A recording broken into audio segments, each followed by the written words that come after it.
ચાલી રહેલી એશિયન ગેમ્સમાં ભારતને 100 થી વધુ મેડલ મળશે તે વાત કન્ફર્મ છે. નાગપુરના ઓજસે પણ આમાં મોટો ફાળો આપ્યો છે. કમ્પાઉન્ડ તીરંદાજીની મેન્સ સિંગલ્સમાં ભારતના યુવા તીરંદાજ ઓજસે તેના જ મૂર્તિ અભિષેકને હરાવીને ગોલ્ડ જીત્યો હતો. આ બંને ખેલાડીઓ મેડલની સંખ્યા 99માં સ્થાને લઈ ગયા છે. ભારતનો નસીબદાર 100મો મેડલ કબડ્ડીમાંથી આવ્યો. ભારતીય રમતગમતના ઇતિહાસમાં આ માત્ર બીજી વખત છે જ્યારે બહુ સ્પોર્ટ્સ ઇવેન્ટમાં ભારતના મેડલની સંખ્યા 100ને વટાવી ગઈ છે. આ પહેલા વર્ષ 2010માં તેણે દિલ્હીમાં યોજાયેલી કોમનવેલ્થ ગેમ્સમાં 101 મેડલ જીત્યા હતા. હાંગઝોઉમાં ભારત આનાથી આગળ વધવાનું નિશ્ચિત છે, જ્યારે અભિષેક વર્માને સિલ્વર મેડલથી સંતોષ માનવો પડ્યો હતો. આ પછી મહારાષ્ટ્રના નાગપુરમાં રહેતા ઓજસ દેવતાલેના ઘર અને પડોશમાં ખુશીનો માહોલ છે. ઓજસે એશિયન ગેમ્સમાં પ્રથમ કમ્પાઉન્ડ તીરંદાજી ટીમમાં તેની પાર્ટનર જ્યોતિ વેનમ સાથે દેશ માટે ગોલ્ડ મેડલ જીત્યો હતો.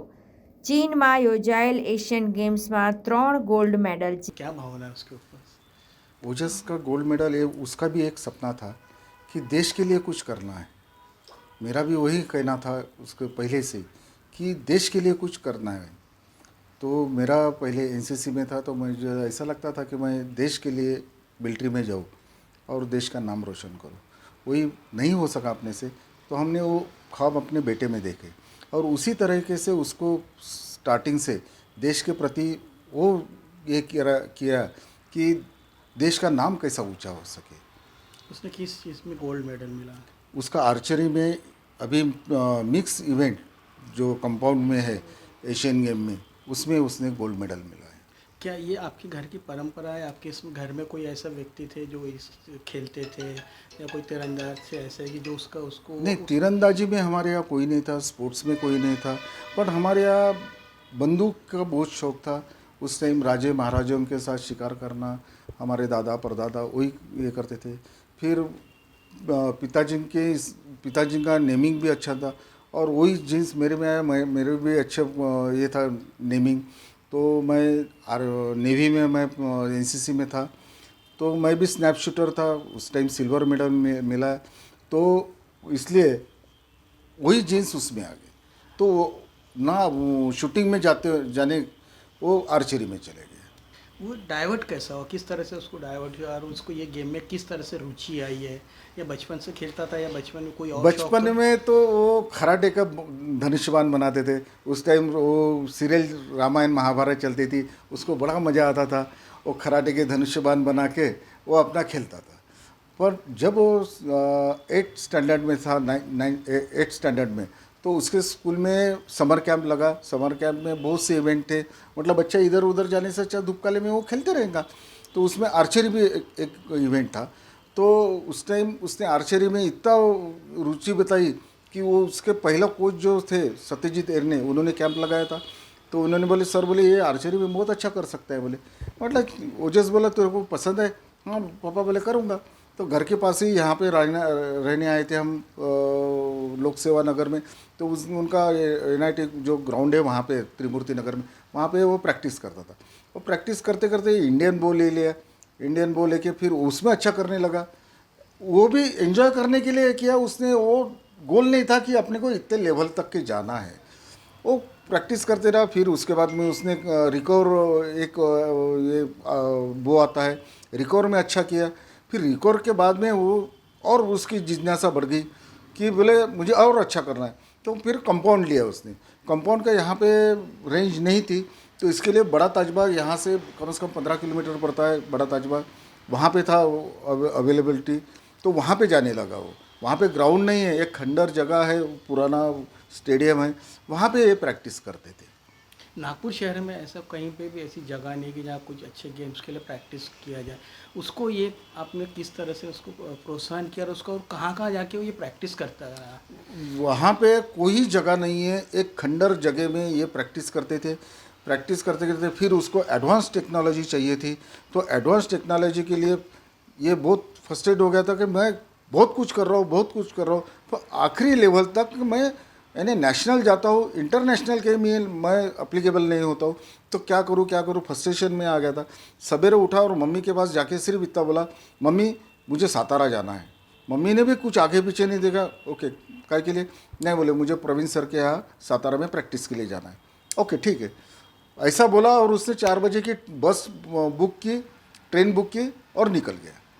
और सातारा में जब प्रवीण सावंत सर ने उसकी प्रैक्टिस ली, उन्होंने खुद बोला कि बेटा हीरा है। बोले आज वो हीरा सही में हीरा बन गया।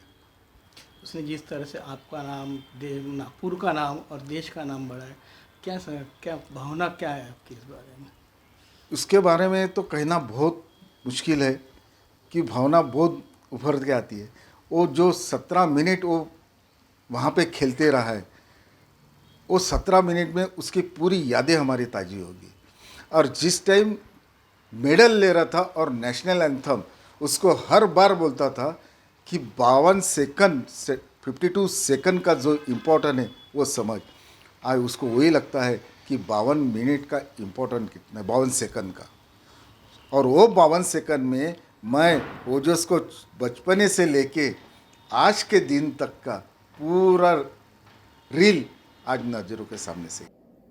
આ જીત અને ખુશી પછી ઓજસના પિતા પ્રવીણ અને માતા અર્ચના દેવતલે બંને તેમના પુત્રના તેમના દેશમાં પાછા ફરવાની આતુરતાથી રાહ જોઈ રહ્યા છે. તેઓ માને છે કે તેમના પુત્રએ તેમને અને સમગ્ર ભારત દેશને ગૌરવ અપાવ્યું છે. માતા પિતા કહે છે કે ઓજસ ઘણી મુશ્કેલીઓનો સામનો કરીને તેણે જે સ્થાન હાંસલ કર્યું છે તે જાતે હાંસલ કર્યું છે. નાગપુરમાં કમ્પાઉન્ડ તીરંદાજીની કોઈ જ સુવિધા ન હતી, તેથી ઓજસે સતારા જવાનું નક્કી કર્યું અને તેણે ત્યાં સખત મહેનત કરી અને તેની મહેનત વિશ્વ સમક્ષ દેખાઈ રહી છે અને ભારતને ગૌરવ અપાવ્યું. से गूज बम्स आ रहे थे जैसे वो पोडियम पे खड़ा हुआ, मेडल जैसे उसके गले में आ रहा था। और जैसे नेशनल एंथम शुरू हुआ अपना और फ्लैग जैसे अपना ऊपर जा रहा था, वो देख के तो ऐसा लग रहा था कि मैं धन्य हो गई ऐसा बेटा पा के।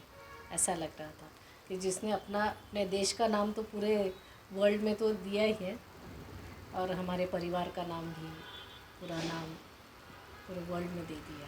आप उसके पीछे कितनी मेहनत लेते थे? उसके जो प्रैक्टिस रहती थी, कितने घंटे वो प्रैक्टिस करता था? आप उसके लिए क्या क्या करती थी एक माँ होने के नाते? सवेरे 5 बजे से उसका दिन, हमारा दिन शुरू होता था। सवेरे 5 बजे से वो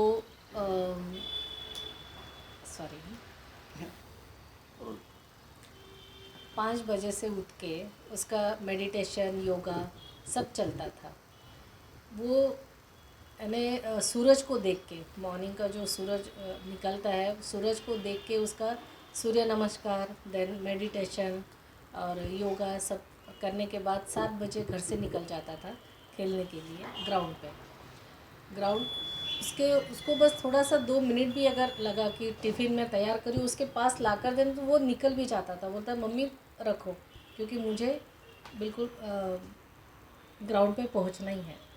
तो वो इस तरह दिन भर भूखा रहेगा, ना फ़ोन ना कुछ। फ़ोन सिर्फ इसके लिए यूज़ होता था उसका कि जस्ट हम लोग फ़ोन करते थे पहुंच गया क्या, ना व्हाट्सअप चलेगा ना, बोलिए। ना व्हाट्सअप रहता था, ना इंस्टा, ना कुछ भी, ना उसके फ्रेंड्स।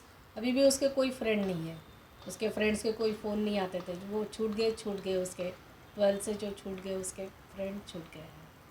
और जब वो शाम को आता था तो बस उसके हाथ को मालिश करना, और थोड़ा वो जैसा उसका अगर अचीवमेंट नहीं रहा अच्छा, उसके एरोज उसका स्कोर अच्छा नहीं हुआ तो वो बहुत डिमोरल हो जाता था। फिर हम दोनों को उसको थोड़ा संभालना पड़ता था, रोते रहता था। हम दोनों उसको संभालते थे कि थोड़ा मॉरल उसका बढ़ाते थे, उसको बताते थे कि अभी नहीं अच्छा हुआ, आगे करेंगे। लेकिन जो बनना है आपको इस गेम में तो कुछ अच्छा ही बनना है, यानी टॉप लेवल पे ही जाना है आपको। नहीं तो ऐसा नहीं कि थोड़े दिन खेले और छोड़ दिया, ऐसा नहीं। इसलिए हम दोनों उसके पीछे ही लगे थे। कितनी मेहनत लिए रोज़ वो सवेरे 7 बजे से ग्राउंड पे रहता था तो शाम को 7 बजे तक ग्राउंड पे रहता था, उसके बाद ही घर पे आता था। अगर टिफ़िन लेकर गया तो खाना खाता था, नहीं तो रह गया। बाकी ग्राउंड के लोग थे जो उससे बहुत ज़्यादा अटैच में थे, तो वो भी उसके लिए कोई लाते थे टिफ़िन वगैरह। बट अगर नहीं मिला तो वो वैसे ही रहेगा और 7 बजे घर पे आने के बाद ही वो खाना खाएगा। सातारा में जिस तरह से उसने प्रैक्टिस की है, उन कोच ने मेहनत की है, क्या लगता है कि उस पर कोच का कितना, उसमें उसके पीछे मेहनत करने में उसका कितना रोल है? यहाँ उसकी मेहनत बहुत थी, बट वो जो टेक्निक था वो नहीं मिल रहा था। तो जैसे उसने बोला मुझे सवेरे कि मम्मी मैं जा रहा हूँ सातारा, तो मैंने कहा ठीक है बेटा जाओ। तो वो जैसे ही गया वहाँ पे सर ने देखा उसका गेम, उसकी मेहनत देखी, तो सर ने उसका जो टेक्निक है थोड़ा सा चेंज किया। लेकिन जो चाहिए था ओजस को, वो जो वहाँ पे मिला, वो प्रवीण सर ने उसको थोड़ा सा जो टेक्निक चाहिए था 1% जो उसके पीछे जो कम था, वो सर ने पूरा कर दिया। ऐसे कोच मिलना भी एक नसीब की बात है। देखो हर किसी को सब में एबिलिटी रहती है, लेकिन कोच मिलना भी बहुत ज़रूरी होता है। लेकिन मैं तो इतना ही समझती हूँ कि मेरे ओजस को ऐसे कोच मिले, प्रवीण सर के रूप में जो कोच मिले हैं, तो वो बहुत नसीब वाला है जिसने ओजस को यहाँ तक लाकर रखा है। आपने कहानी बताई कि सातारा में उसने बारिश में भी प्रैक्टिस की, तो ये क्या, कैसा वो? हाँ, वहाँ जो ग्राउंड है सर का, वो भी ऐसा कुछ बहुत अच्छा नहीं है। बस हमने तो हमको पता ही नहीं था कि ओजस वहाँ जा तो रहा है, रहेगा कहाँ, क्या करेगा। फिर सर से बात की तो सर ने कहा कि हमारे ग्राउंड में ही 2 रूम बने हुए हैं, टीन के शेड के, उनके जो रूम है वहाँ पे रह रहा था ओजस। और शेड नहीं है, कुछ नहीं है, पानी आ रहा है बारिश में भी, और पूरा यही था वहाँ पे, पूरा मड, यानी वो मड पे खड़े रह के, मड में भी, और गया था तो एकदम जून जुलाई के महीने में गया था, बारिश शुरू हुई थी, लेकिन उसे प्रैक्टिस बंद नहीं की वहाँ पे भी। और सर ने भी उसके ऊपर उतनी मेहनत की, बारिश भी आए और उसमें भी उसने पूरे प्रैक्टिस की। अब चाइना जाना था उसको एशियन गेम के लिए, तो वो रात को सोनीपत में भी साई एकेडमी में वो रात के 10 बजे तक भी वहाँ पे अकेला प्रैक्टिस करता था। उसने अपनी मेहनत नहीं छोड़ी, बहुत मेहनत की है। अभी सेकंड राउंड उसका होने वाला है, हाँ। तो क्या सोचते हैं आप, क्या लगता है आपको? हाँ, सेकंड राउंड, इसके पहले जो क्वार्टर फाइनल एंड सेमीफाइनल में उसने 150 आउट ऑफ 150 दिया है, परफेक्ट 10 दिया है। तो अभी हमको भी बहुत कॉन्फिडेंस आ गया है कि वो अभी जब फाइनल में जाएगा तो निश्चित ही वो 150 आउट ऑफ 150 लेकर गोल्ड मेडल देश के लिए जीत के आएगा। कुछ बच्चे भी हैं नागपुर के जिनको भी ऐसे जो बच्चे जैसा आपका बच्चा, तो ऐसे लोगों को आप क्या मैसेज देना चाहते हैं कि अपने बच्चों को किस तरह से बढ़ावा देना चाहिए? हाँ, जो बच्चे यहाँ पे हैं, एक तो इतना कहना चाहूँगी कि पहले तो यहाँ पे उस तरीके से कोचिंग नहीं है, लेकिन अगर कहीं से उनको वैसे उस तरीके से कोचिंग मिलती है, वैसे कोच मिलते हैं, वैसे फैसिलिटीज़ मिलती है, तो उन्होंने वहाँ जाना चाहिए। और मैं उनके बच्चों के पेरेंट्स को भी बोलूँगी कि आप अपने बच्चों पे उतना ट्रस्ट रख के, यानी हमेशा पेरेंट्स बोलते हैं खेल में क्या रखा है, पढ़ाई करो। अगर बच्चा खेल में अच्छा है तो उनको सही में सपोर्ट करना चाहिए पेरेंट्स ने। और बच्चों को मैं कहूँगी कि फ्रस्ट्रेशन तो आते ही है, गेम में अप डाउन चलते रहते हैं, कभी मेडल मिलते हैं, कभी नहीं मिलते हैं,